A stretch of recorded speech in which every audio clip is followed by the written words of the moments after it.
Të nderuar shikues, ky është ditari orës 13 dhe në minutat në vijim do të ndiqni. Kuvendi tenton të shmanget protestës së opozitës duke u mbledhur sot në orën 17. Opozita nuk ndalet nis organizimet për të protestuar para kuvendit në të njëjtën orë. Ambasadori i Bashkimit Evropian Luigi Soreka vëren se ka një përpjekje nga të dyja palët politike për diskutime që mund të çojnë drejt zgjidhjes së krizës politike. Protestat e opozitës janë legjitime, por dhuna cënon reputacionin e Shqipërisë për çeljen e negociatave në qershor, thekson diplomati i BE-s. Opozita zyrtarisht pa mandate, KQZ nis procedurat e zëvendësimit, ju lë 10 ditë afat kandidatëve që duan të marrin mandatet e 57 deputetëve të dorëhequr të opozitës. Zonja dhe zotëri, ju përshëndes, por i takohemi sërish me Ditari në orës 13 drejt për drejt në ekranin e A2 CNN. Në minutat në vijim do të informoheni edhe për të tjera pika si këto. Zgjerohet skandali i abuzimeve seksuale në kishën katolike, financieri i Vatikanit, kardinali australian George Pell bëhet zyrtari më i lartë që shpallet fajtor për abuzime ndaj të miturve. Gjyqi kundër tij u zhvillua në fshehtësi. UEFA hetim disiplinor për trajnerin e Atleticos së Madridit Diego Simeone pas festimeve në ndeshjen me Juventus. Procedimit nuk i shpëton as tekniku tjetër i Juventus, Allegri, pas vonesave për hyrje në fushën e lojës.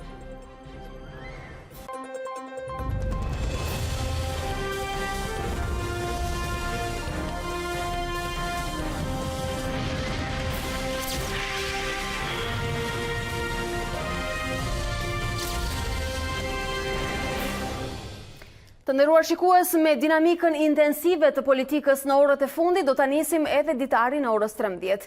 Majoranca për të dytën herë lëvizi gurët për të shmangur një përballje me opozitën jashtë parlamentit. Nëse në 21 shkurt anuloi seancën plenare, këtë javë ka vendosur në mënyrë të beftë ta zhvendos atë nga e njëjtja për në orën 17 të kësaj të hëne. Në rend të ditës do të jenë pikat e mbartura të sejntës së kaluar që u anuluan nga kryeparlamentari Ruçi për t'i lënë vendin pikërisht protestës nga ana e demokratëve. Edhe pse e gjetur në befasi për shkak se protesta e saj radhës është parashikuar për të njëjtën, opozita nisi reagimin duke thirrur strukturat dhe mbështetësit e saj, kryesisht nga Tirana, për protestën pasdite sot në orën 17 tek parlamenti.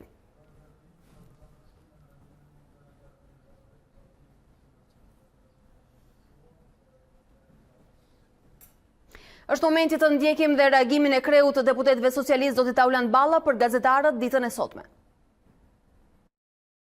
Të gjitha pikat e rendit ditës të seancës së të njëjtës kaluar janë këtë, dhe në praktikën shumë vjeçare të këtij kuvendi, kur për arsye të ndryshme nuk është zhvilluar seanca, njëjti rendite transpozohet pra në seancën e sotme. Dhe sot pasdite kuvendi do të shqyrtoj, ashtu siç ju komunikova dhe dje në fakt, dy vendime shumë të rëndësishme, e që kanë të bëjnë pikërisht me strukturën e dy institucioneve të reja të drejtësisë së re që po lind, që është Këshilli i Lartë i Gjyqësorit dhe Këshilli i Lartë i Prokurorisë. Dhe ne kemi thënë prej ditës parë se sa më shumë do të afrohet dita e konsolidimit drejtësisë re, sa më shumë do të afrohet dita e ngritjes së dy institucioneve tjera po aq të rëndësishme, sigurisht është Prokuroria Speciale Antikorrupsion dhe Byroja Kombëtare e Hetimit, do të kemi dhe këtë sjellje antidemokratike, antikushtetuese, jo ligjore. Ndërsa Komisioni Qendror i Zgjedhjeve ju lë 10 ditë afat kandidatëve në listat shumë emërore partijake për të aplikuar për plotësimin e vakancave të krijuara në kuvend pas dorëheqjes së deputetëve të opozitës. Duke marrë shkas nga sensitiviteti i treguar nga media dhe opinioni publik lidhur me çështjen e zëvendësimit të vakancave të krijuara në kuvendin e Shqipërisë, Komisioni Qendror i Zgjedhjeve ju bën me dije se në KQZ ka mbritur kërkesa e kuvendit të Shqipërisë për plotësimin e vendeve vakante për 57 deputetë të dorëhequr. Komisioni Qendror i Zgjedhjeve konfirmon vijimin e procedurave të mëtejshme në zbatim të nenit 164 të Kodit Zgjedhor. Ligji i kërkon Komisionit Qendror të Zgjedhjeve që të kontaktoj kandidatët e listave respektive sipas radhës dhe të kërkoj atyre plotësimin e formularit të vetë deklarimit, pa të cilin nuk mund të marrin vërtetimin e zgjedhjes.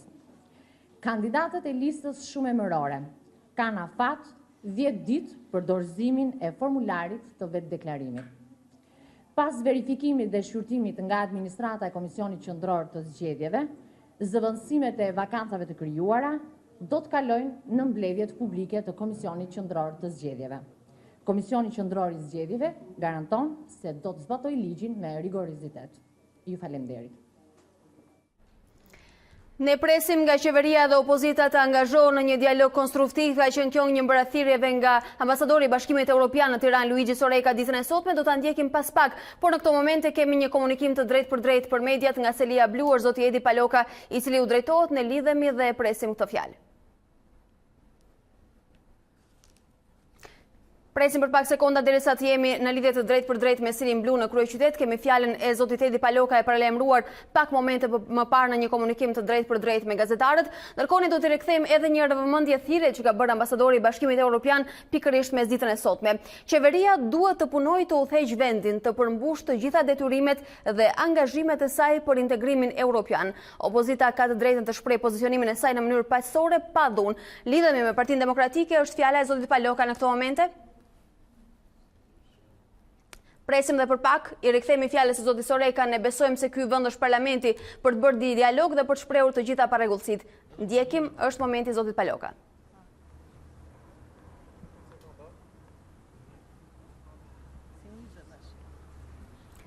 Presim për pak sekonda derisa komunikimi i tij të nisë zyrtarisht me gazetarët. Plan detaj.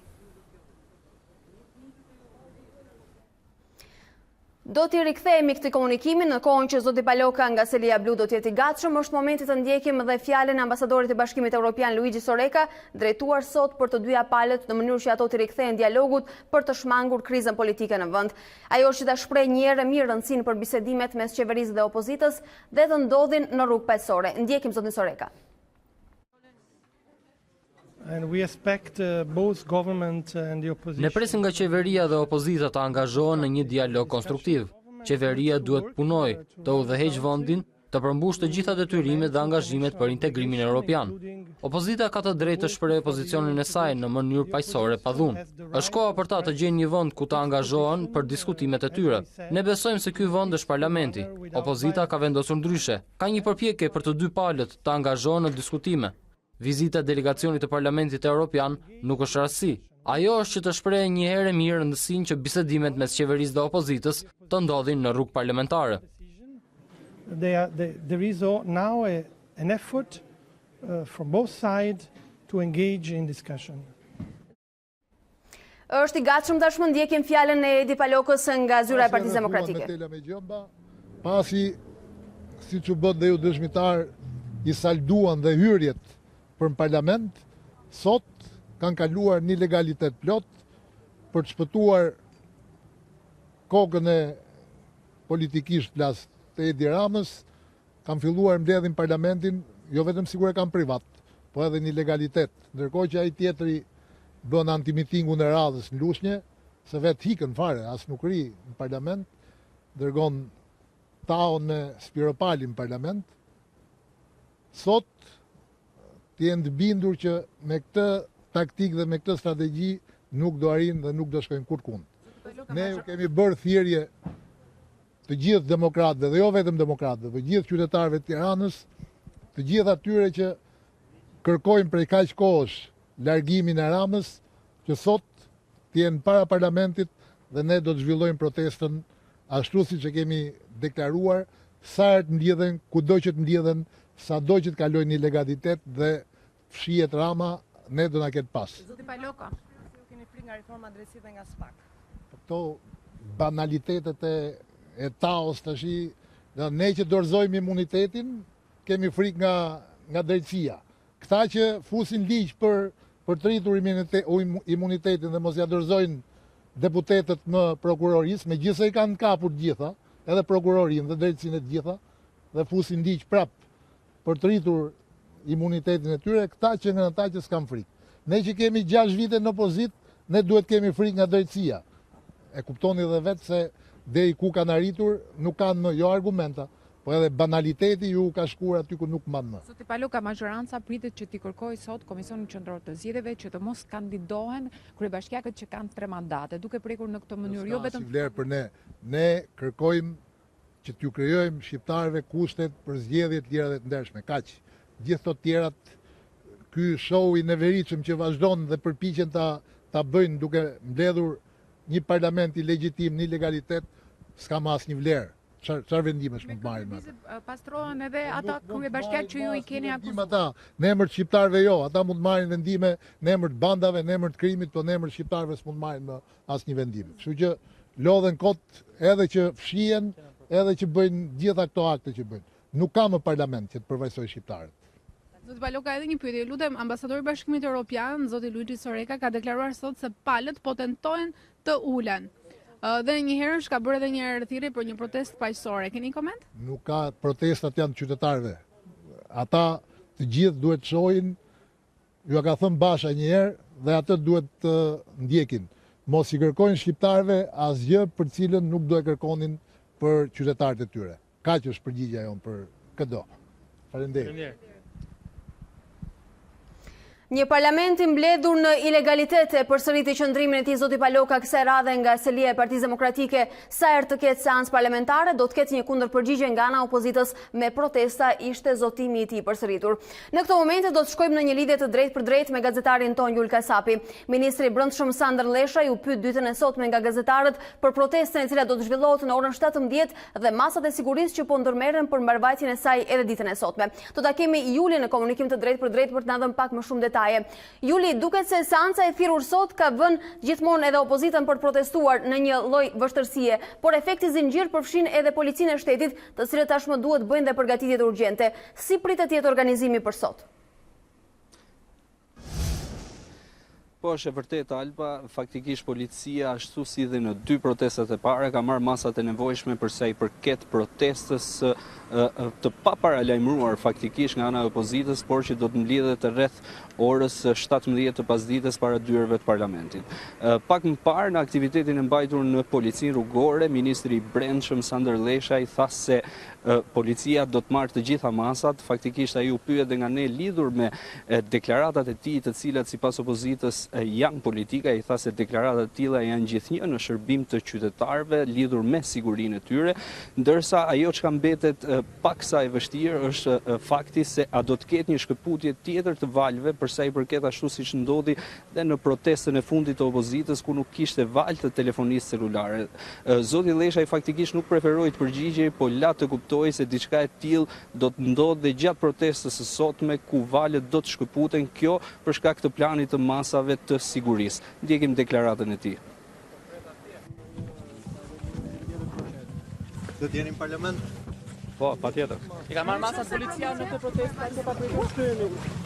Policia i merr masat për herë. I lutem, të flasim për sigurinë. Arresti për Dakon edhe autorët të tjerë të dosjes 339.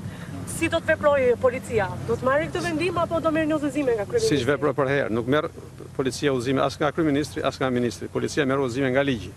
Shumë drejtues policie janë në kërkim, pse nuk janë arrestuar? Akuzat e opozitës, opozita ju akuzon se të gjitha deklaratat tuaja para protestës janë politike.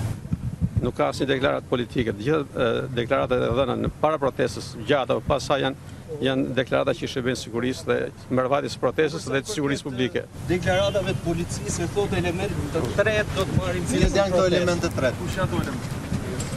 Element tretë janë element të tretë. Shumë drejtues policia në kërkim prekosh, pse nuk po arrestohen? Nuk ju dëgjova.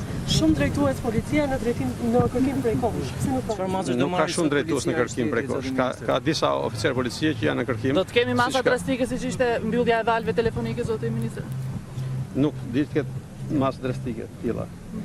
Dhe nuk është masë drastike dhe mbyllja e valve telefonike kur bëhet në shërbim të mbarvajtjes së sigurisë gjithë protestës apo të pjesëmarrësve ose jo pjesëmarrësve të saj. Juli, në deklaratën e sotme të ministrit Leshaj, ai ka folur edhe për element të tretë. Si mund ta lexojmë këtë deklaratë të tij?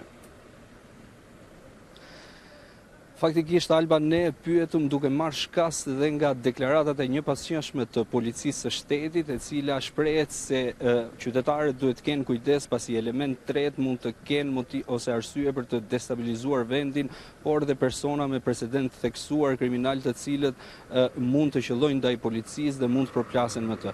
Faktikisht, ministri nuk dha një përgjigje, faktikisht përgjigjja e tij ishte pa kuptim, pasi ai tha se element të tretë janë pra element të tretë. Por gjithsesi ne mund të themi se të paktën nga ajo që kemi vëzhguar, të paktën në protestat e fundit nuk ka pasur përplasje të forta me policinë. Të paktën në protestën e fundit para dyerve të parlamentit nuk kishte asnjë element tretë, por nuk kishte edhe as persona me precedent theksuar kriminal ku sipas policisë do të përplaseshin me efektive të cilën ruanin dyert e parlamentit.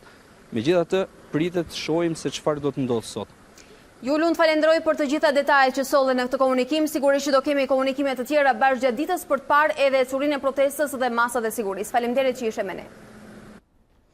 Ndërkohë, eksperti i Unionit Kristian Demokrat Gjerman për Ballkanin, Florian Ferabend, thotë se qeveria dhe opozita mbajnë përgjegjësi për të ardhmen e Shqipërisë. Ai thekson gjithashtu se vendi i përballjes mes palëve duhet të jetë parlamenti. Eksperti i kërkon Shqipërisë që të tregojë sjellje të rezervuar lidhur me dialogun Kosovë-Serbi.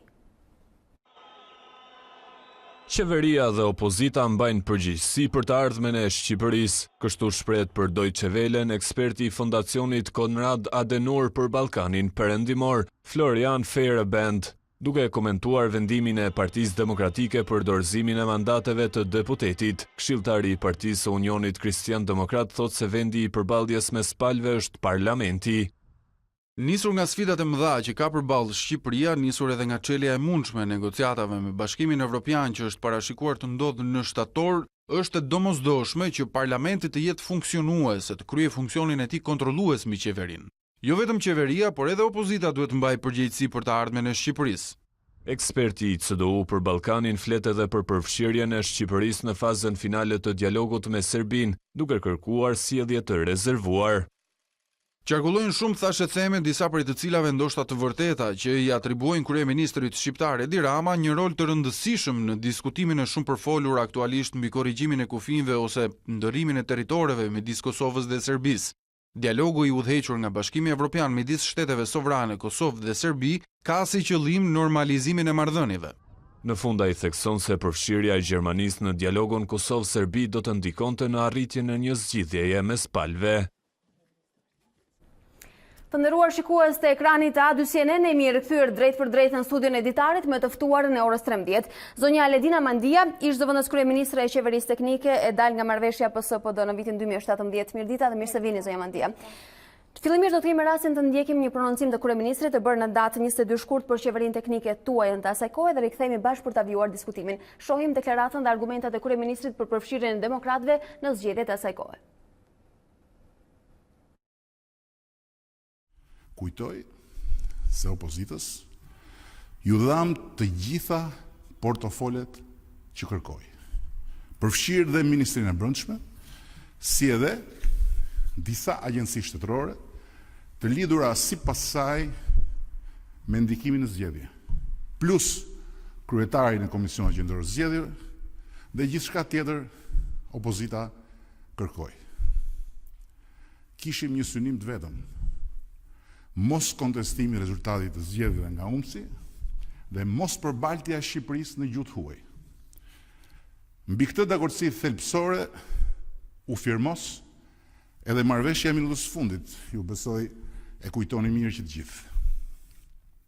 Herën e parë, zgjedhjet nuk u kontestuan.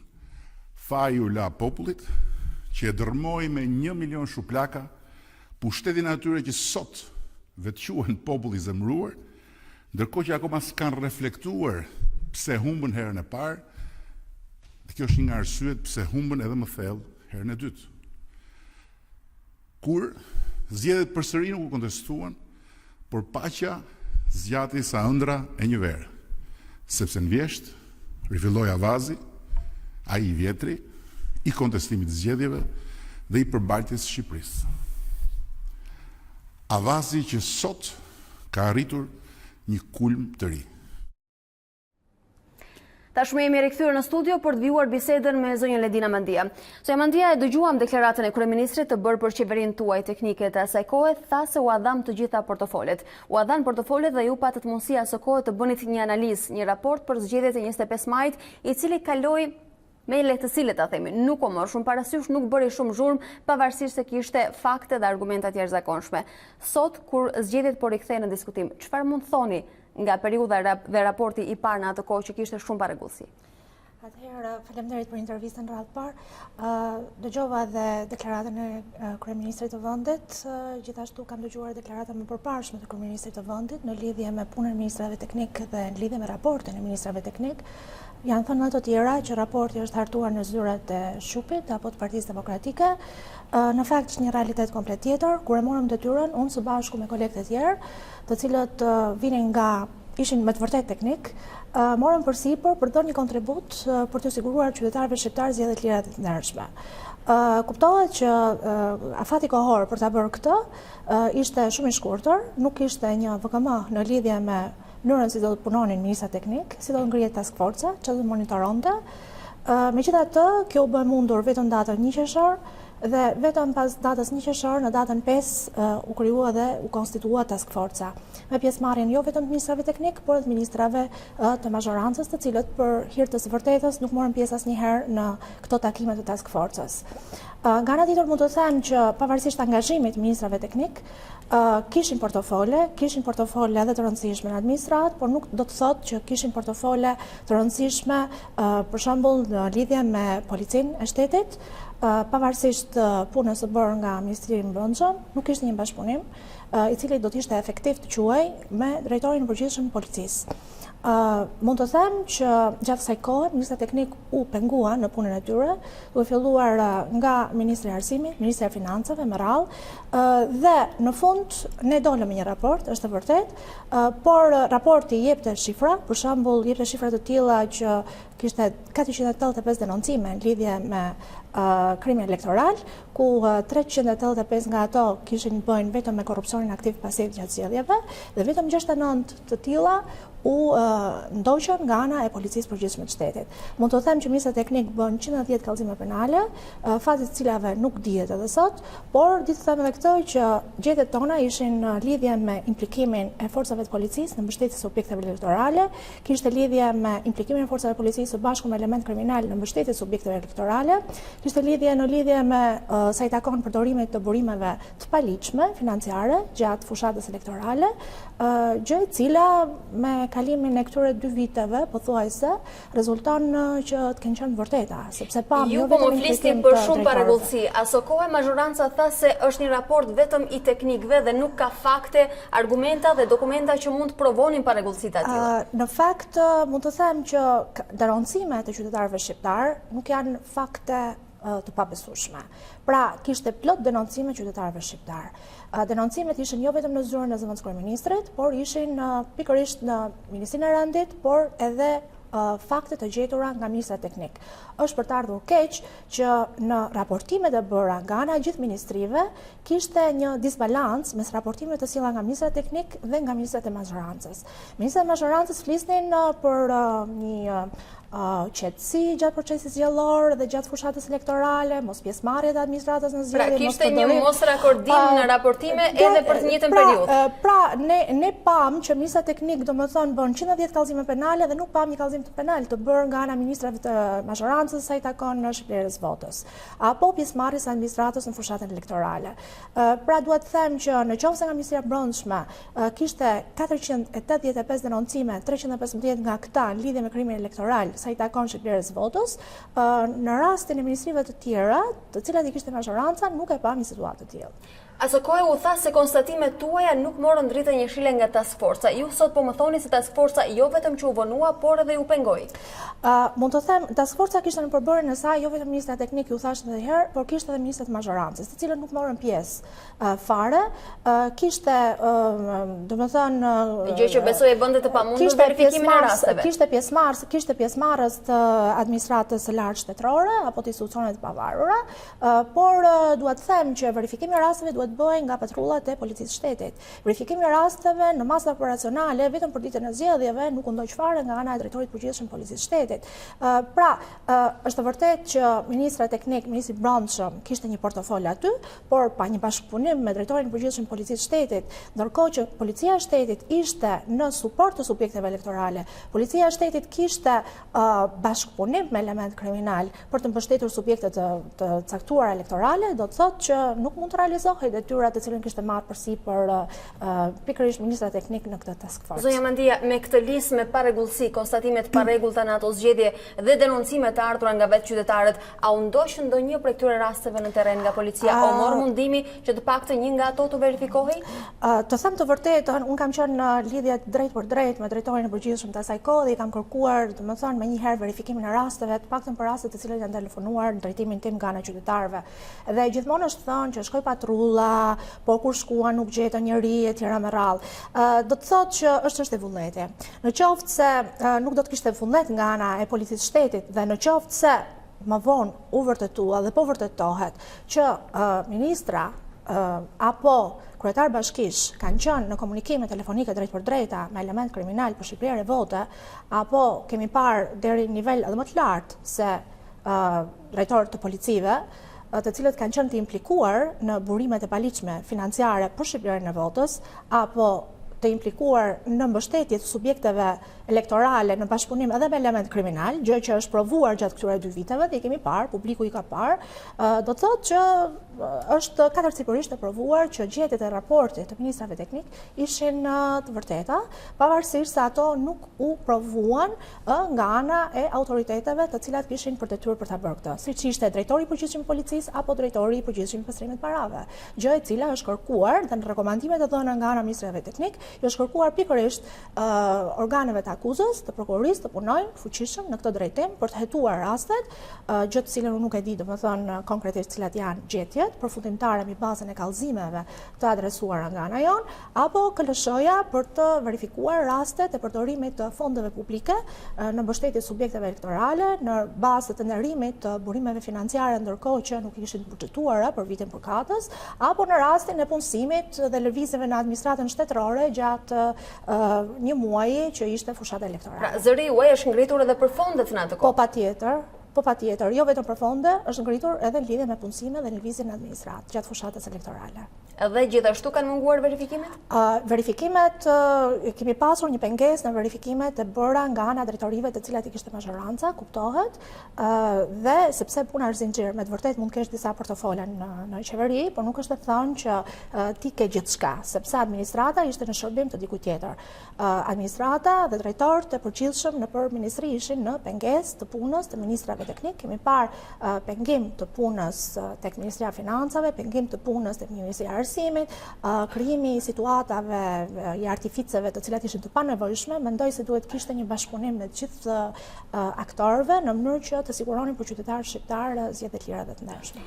Zonja Mandia, ishit aty për të përfaqësuar një zëri edhe zërin e opozitës, edhe qytetarëve dhe për të garantuar për një rregulli në ato zgjedhje sipas marrëveshjes që arritët në 2017. Megjithatë, pas publikimit të këtij raporti dhe një lloj lufte e verbale dhe replikave që ishte në momentet e para të impaktit të publikimit të tij, u duk sikur e lat me aq.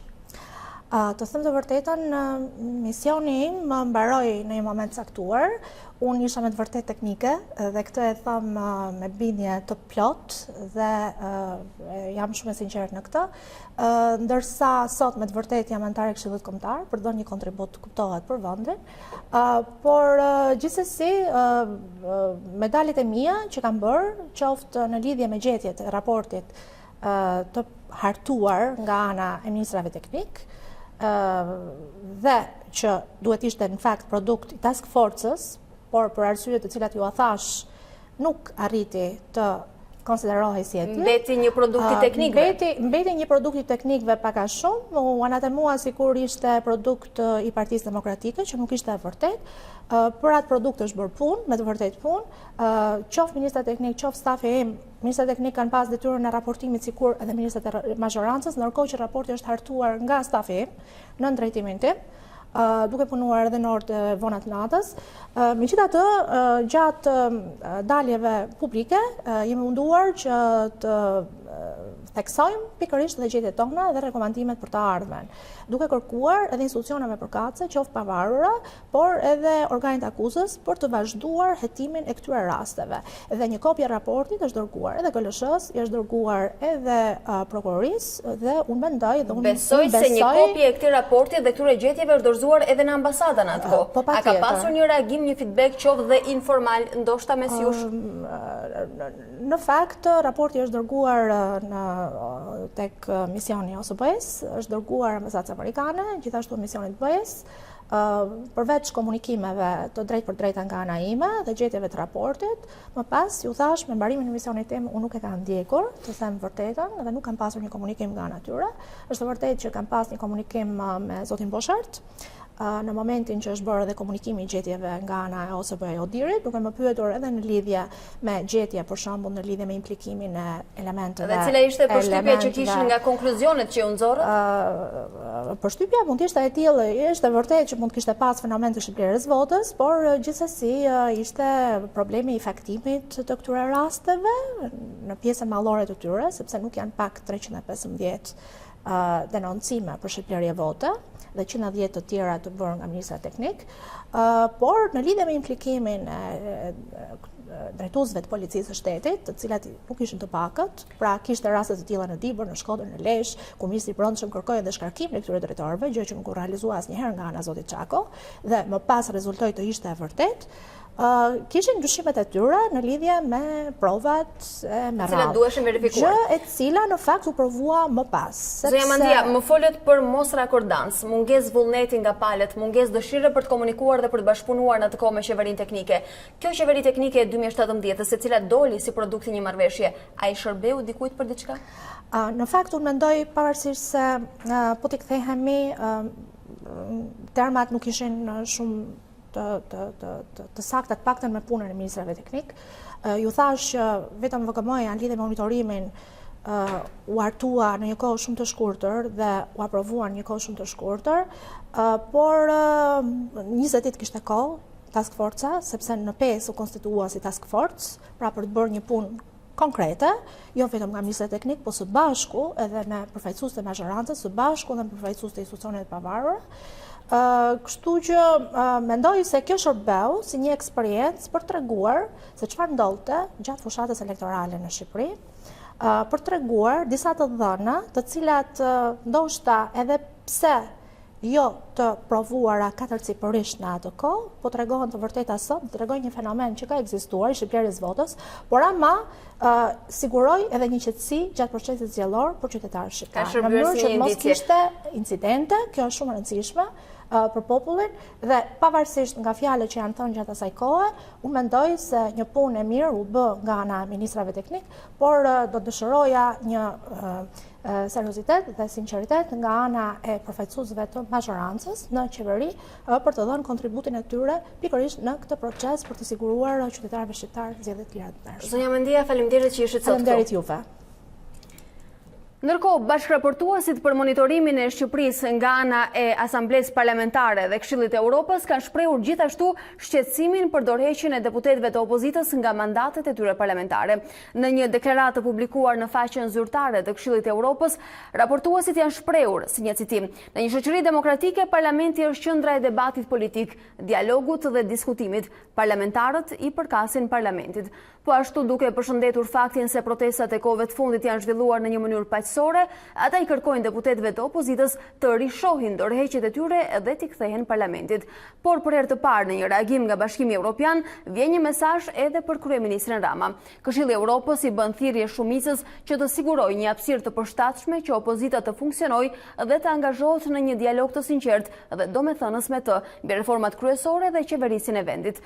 Të dyja palët duhet të përdorin forumin e parlamentit për t'u angazhuar në mirëbesim në një dialog të tillë në mënyrë që të kapërcehet ngërçi politik. Nëse kërkohet, ne jemi të gatshëm për të ndihmuar kolegët tanë nga të dyja palët në këtë përpjekje, përfundon kështu deklarata e ardhur.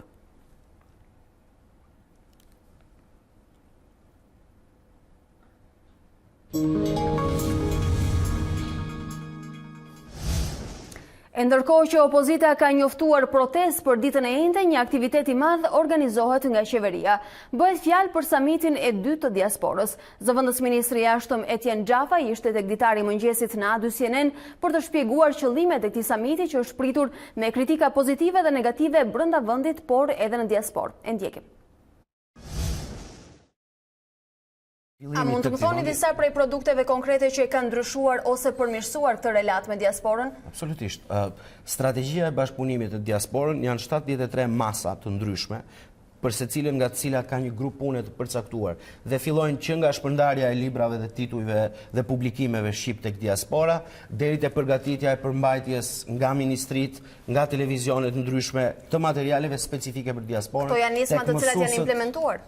Këto janë nisma të cilat janë nisur dhe janë në implementime sipër. Dhe grupet e punës monitorojnë vazhdimsinë e avancimit të këtyre nismave. Pra ka mësuesët në diasporë, tekstet bashkëpunimi në nivelin e projekteve specifike ekonomike, do të jetë nisma 100 fshatrave. Pra ka zhvillime jashtëzakonshme të cilat janë shumë pozitive. Do të zhvendosemi me informacione në rajon, mbetemi në Kosovë. Përplasje ka pasur në Komisionin për Punët e Jashtme në Prishtinë për platformën e dialogut me palën serbe. Sipas përfaqësuesve të opozitës, dokumenti nuk e mbron pavarësinë dhe shtetësinë e Kosovës.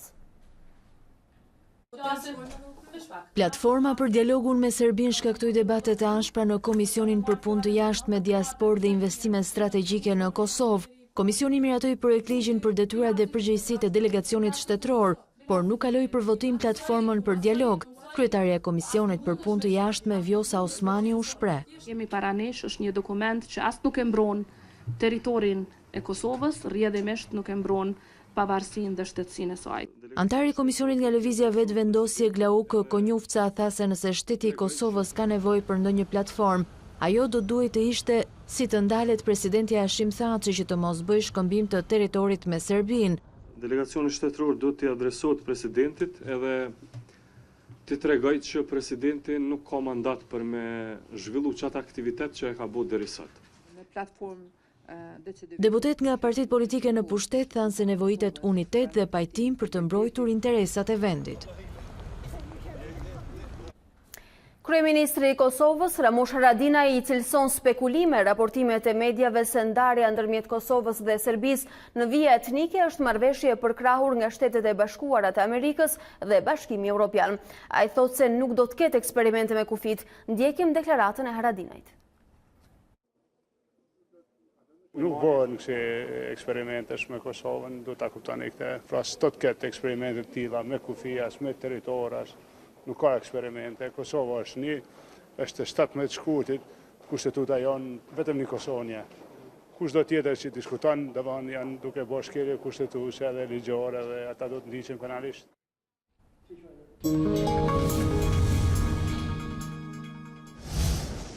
Njihemi dhe me zhvillimet ndërkombëtare.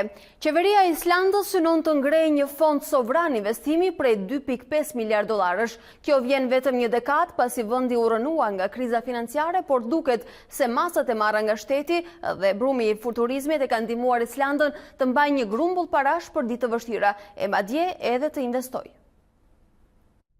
Vetëm një dekadë më parë, një fond sovran islandez do të kishte qenë i paimagjinueshëm. Por puna fort shpërblehet dhe tregon suksesin që ka arritur Islanda pas krizës financiare të vitit 2008 që rënoi vendin.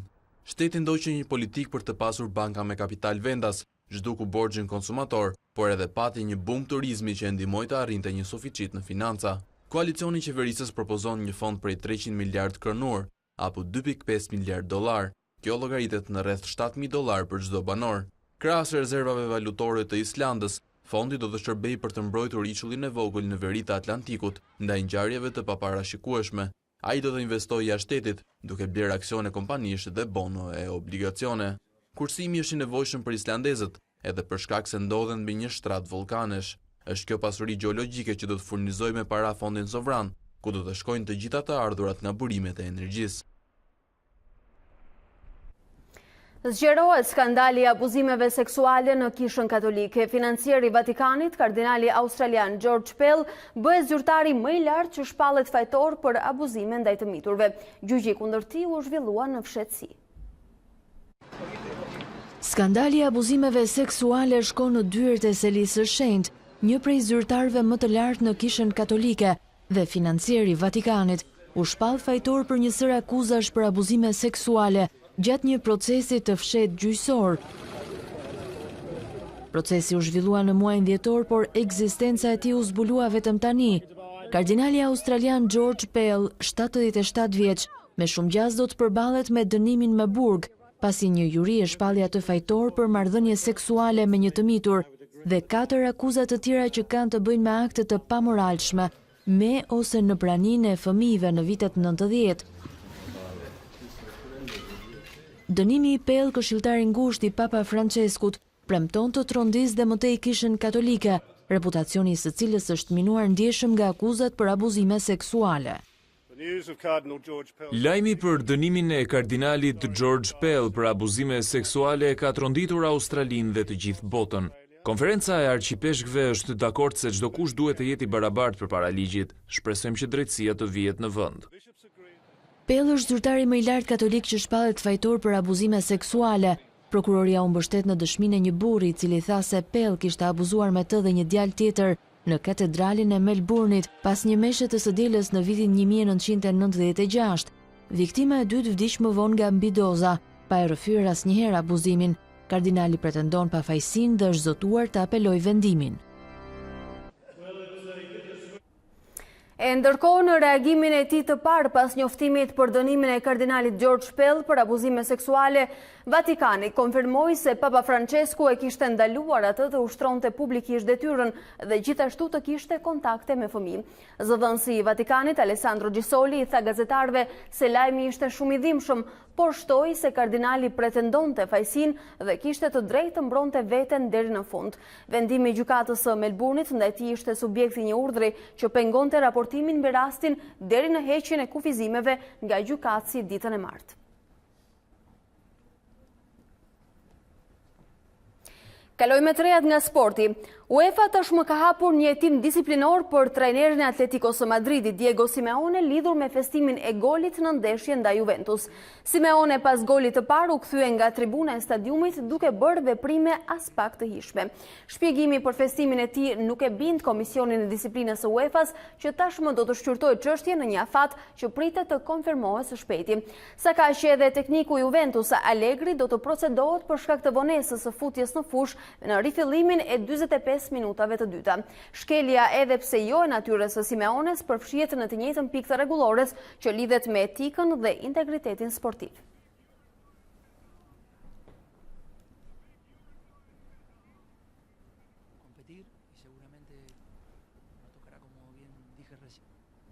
Ndërkohë, në momentet që flasim, Komisioni Qendror i Zgjedhjeve po diskuton pikërisht se çfarë do të ndodhë me kryebashkiakët të cilët tashmë i kanë konsumuar 3 mandate.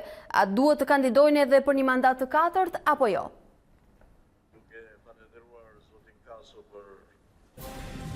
Edicionet që u ndishin do të shihni edhe rezultatet e kësaj mbledhje e cila vjen pikërisht në kuadër të përgatitjes për zgjedhjet vendore të 30 qershorit në vend. Ndërkohë ne rikthejmë edhe një herë në vëmendje titut kryesor të ditarit të orës 13. Kuvendi tenton të shmanget protestës së opozitës duke u mbledhur sot në orën 17. Opozita nuk ndalet, nis organizimet për të protestuar para kuvendit në të njëjtën orë. Ambasadori i Bashkimit Evropian Luigi Soreka vëren se ka një përpjekje nga të dyja palët politike për diskutime të cilat mund të çojnë drejt zgjidhjes së krizës politike. Protestat e opozitës janë legjitime, por dhunat cënon reputacionin e Shqipërisë për çeljen e negociatave në qershor, thekson diplomati i BE-s. Opozita zyrtarisht pa mandate, KQZ nis procedurat e zëvendësimit, ju lë 10 ditë afat kandidatëve që duhet të marrin mandatet e 57 deputetëve të dorëhequr të opozitës. Zgjerohet skandali i abuzimeve seksuale në Kishën Katolike. Financieri i Vatikanit, kardinali australian George Pell, bëhet zyrtari më i lartë që shpallet fajtor për abuzime ndaj të miturve. Gjyqi i kundër tij u zhvillua në fshehtësi.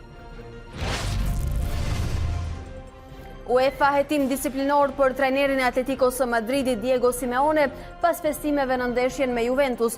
Procedimit nuk i shpëton as tekniku i Juventus Allegri pas vonesave për hyrje në fushë. Të nderuar shikues, kjo ishte gjithçka e përgatitur për ditarin e orës 13. Unë ju falenderoj për vëmendjen tuaj dhe ju ftoj të na ndiqni edhe në rrjetet tona sociale në Facebook dhe Instagram dhe faqen tonë të internetit a2cnn.com. Bashkë ndajemi këtu, ju vijoni qëndroni me ne.